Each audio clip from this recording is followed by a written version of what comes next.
Looks like a nice day to stay home and review a kit. Today I'll be reviewing the HGUC twin ball set, retailing for 1,300 yen and released at the end of 2010.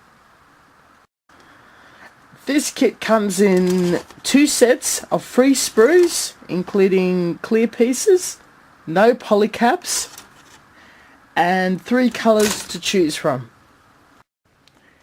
In the future, I'll do a comparison review with the original 1980s ball that came out after Mobile Suit Gundam, and we'll see how much Gunpla has changed over 30 years.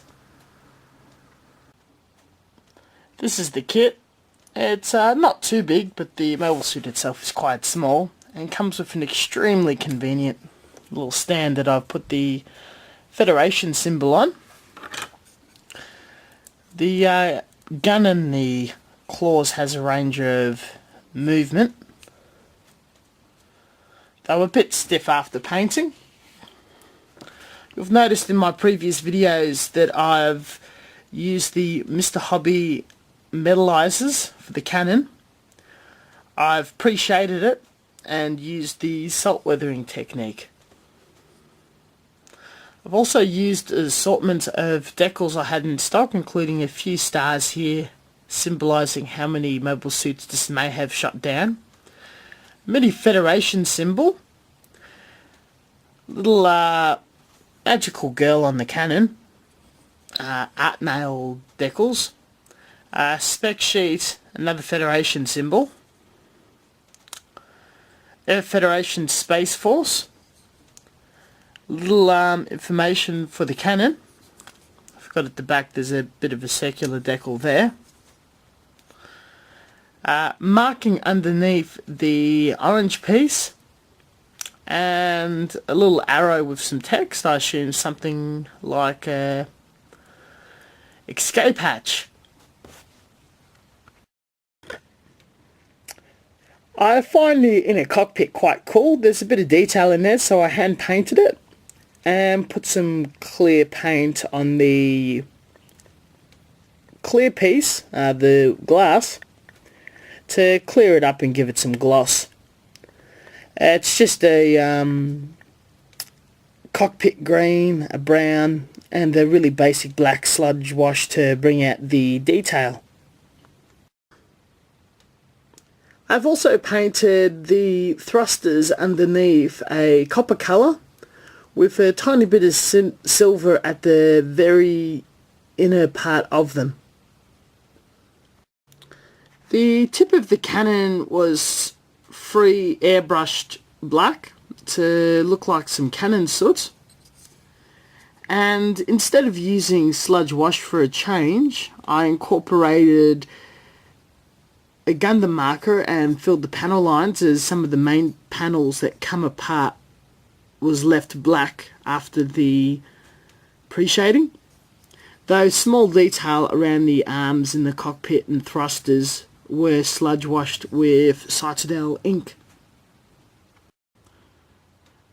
My biggest complaint is there's a slight seam line that goes around this ball that's impossible to fill because there's internal detail like this orange piece and the glass that you need to install from the inside.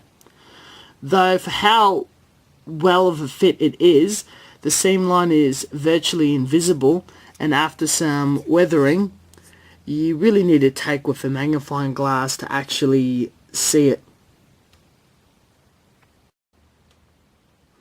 The only other seam lines you'll find is on the cannon, which is very easy to fill, which I did, and bits and pieces on the claw.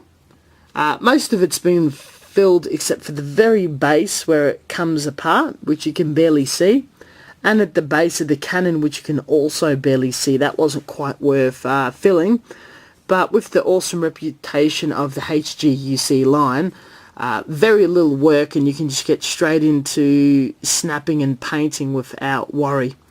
Very beginner friendly. Having 2 kits in one box, it's extremely interesting to show what the kit looks like still on the sprue and the finished version. Quite a big difference. This mass of plastic eventually comes into this little guy. I did forget to include that the actual base, which you find here, mine was painted black. That doesn't take away from the model, and the model looks like it's sort of just floating there.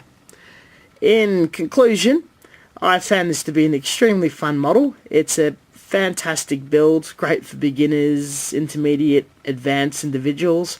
I really recommend having a go at as a weathering project, because it just looks absolutely rad with some dirt and soot on it over just a clean finish. I don't believe there's such a thing as a clean ball, as these things were built with inferior metals and rushed in the battle line on the actual anime, and never to be seen again except in remnants.